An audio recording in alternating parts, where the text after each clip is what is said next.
Hello everyone, welcome to our YouTube channel medical tips. तो दोस्तों, आज की इस वीडियो टिप में हम बात करेंगे आईवी फ्लूइड के बारे में, जिसे इंट्रावेनस फ्लूइड, इंट्रावेनस सॉल्यूशन या ड्रिप भी कहते हैं।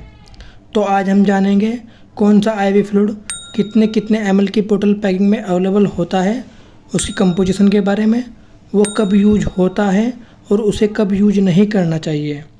तो चलिए आईवी फ्लूइड के बारे में बारी बारी एक एक करके सभी डिटेल्स को समझते हैं। आईवी फ्लूइड की इस वीडियो टेप को प्ले करते हैं।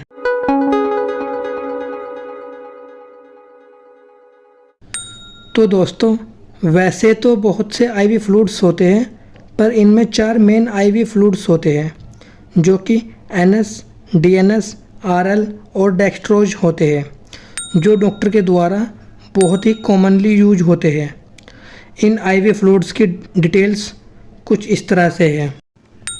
इसमें सबसे पहले हम बात करें एनएस की, तो एनएस का पूरा नाम नॉर्मल सलाइन होता है, जिसके कंपोजिशन में NaCl यानी सोडियम क्लोराइड और पानी होता है। NaCl को हम आम भाषा में नमक भी कहते हैं। एनएस में NaCl 0.9% और बाकी पानी होता है। नमक होने के कारण एनएस का टेस्ट हल्का सा सोल्टी होता है। और बात करें इसकी बोतल पैकिंग की, तो ये 100 ml, 250 ml, 500 ml, 1000 ml और 3000 ml की बोतल पैकिंग में आता है। इसमें 3000 ml वाला पैक मोस्टली सर्जरी के दौरान यूज किया जाता है। किसी पेशेंट को कितना एनएस देना है, ये पेशेंट की डिसीज और कंडीशन पर डिपेंड करता है। पर अगर पेशेंट की सर्जरी नहीं हो रही है, तो हम एक पेशेंट को एनएस 24 घंटे में 3000 ml तक दे सकते हैं। इससे ज़्यादा देने पर फ्लूइड डिस्बैलेंस का खतरा बना रहता है और भी कई परेशानियां हो सकती है। अब बात करें एनएस की यूज की, तो एनएस को हम ऐसे पेशेंट को दे सकते हैं जिसको हाइपोनेट्रेमिया हुआ हो। हाइपोनेट्रेमिया एक ऐसी कंडीशन है जिसमें ब्लड में सोडियम का लेवल बहुत ही कम हो जाता है, तो ऐसे पेशेंट को हम एनएस लगा सकते हैं। दूसरा यूज इसका ये है कि कोई ऐसा पेशेंट जिसके शरीर में पानी की कमी हो, जैसे कि उल्टी हो जाने से, लूज मोशन लग जाने से, या बार बार पेशाब करने से, या कभी ऐसी जगह काम कर रहे हो जहाँ पर आपका ज़्यादा पसीना आ रहा हो, तो ऐसे शरीर में पानी की कमी हो जाती है, तो वहाँ पर उस पेशेंट के लिए हम एनएस का यूज कर सकते हैं। फिर एनएस का यूज हम घाव धोने के लिए भी कर सकते हैं, और सर्जरी के दौरान भी एनएस का यूज किया जाता है।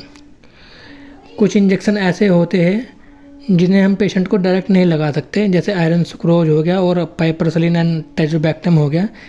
तो इन इंजेक्शन को हम पहले एनएस में डिसोल्व करते हैं, फिर पेशेंट को देते हैं। वाटर बैलेंस को मेंटेन करने के लिए भी एनएस का यूज किया जाता है, और एनएस डायबिटिक पेशेंट के लिए आइडियल होती है। अब बात करें कि कहाँ पर एनएस का यूज नहीं करना चाहिए। जो पेशेंट हाइपरनेट्रेमिया के होते हैं, यानी जिन पेशेंट के खून में सोडियम का लेवल बहुत ज़्यादा बढ़ा हुआ होता है, उन पेशेंट के लिए एनएस का यूज नहीं करना चाहिए।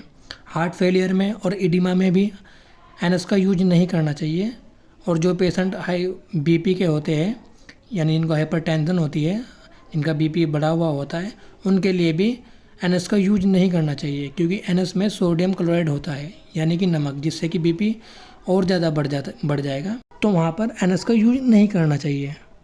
डेक्सट्रोज की बात करें, तो डेक्सट्रोज जो फ्लूइड है वो 3 वैरायटी में आता है, जिसमें D5, D10 और D25 होता है। इसकी कंपोजिशन की बात करें, तो इसके 100 ml सॉल्यूशन में D5 में 5 ग्राम, D10 में 10 ग्राम और D25 में 25 ग्राम होता है। इसकी बोतल पैकिंग की बात करें, तो ये भी 100 ml, 250 ml, 500 ml और 1000 ml की बोतल पैकिंग में आता है।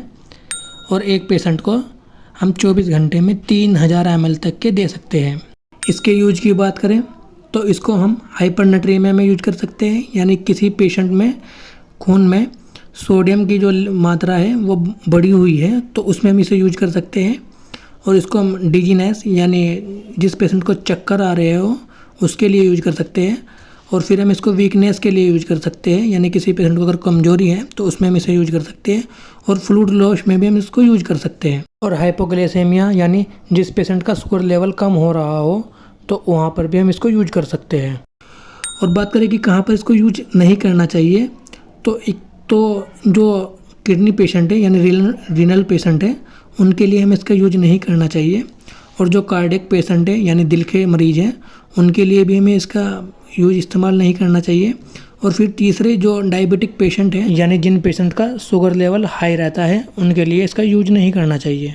अब बात करें DNS की, तो DNS का पूरा नाम डेक्स्ट्रोज इन नॉर्मल सलाइन होता है, जिसकी कंपोजिशन में NaCl 0.9% और डेक्स्ट्रोज 5% होता है। ये 100 ml, 250 ml, 500 ml और 1000 ml की बोतल पैकिंग में अवेलेबल होता है।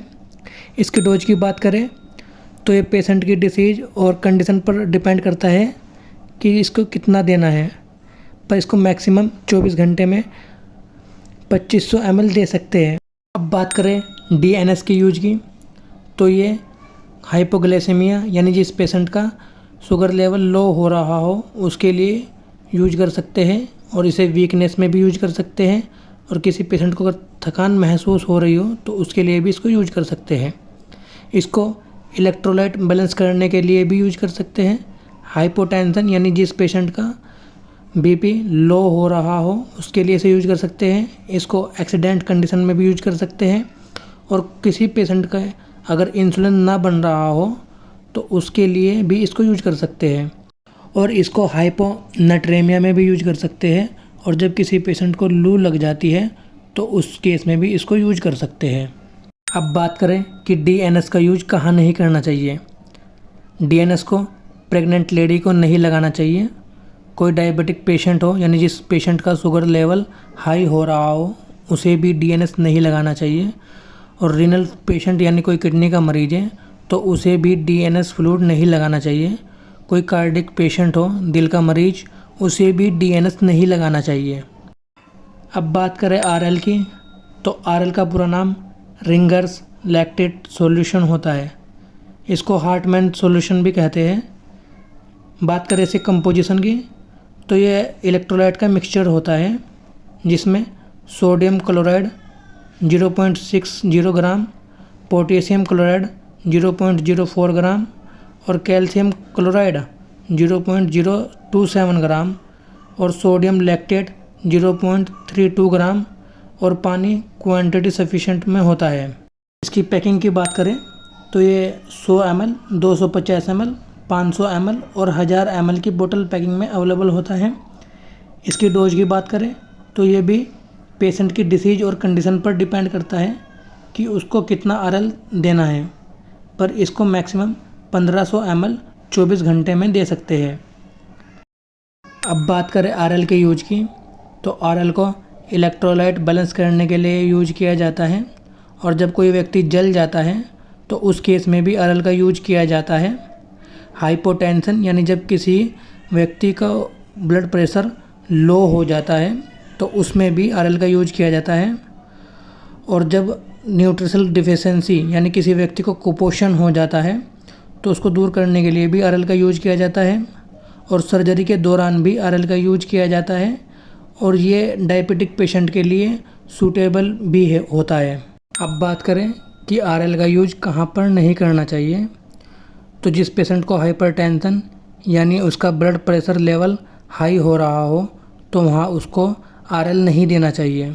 और ये सभी IV फ्लूइड्स पेशेंट को IV सेट और कैनुला का यूज करके लगाए जाते हैं। अगर आपको कैनुला के बारे में जानना है तो उस पर हमने एक वीडियो बनाई हुई है जिसका लिंक आपको आई बटन और डिस्क्रिप्शन में मिल जाएगा। और एक ज़रूरी बात, किसी भी प्रकार का उपचार डॉक्टर की सलाह बिना ना करें। उपचार के लिए आप डॉक्टर से संपर्क करें। अभी के लिए सिर्फ इतना ही। मिलते हैं आपसे अगली वीडियो में, तब तक के लिए अलविदा।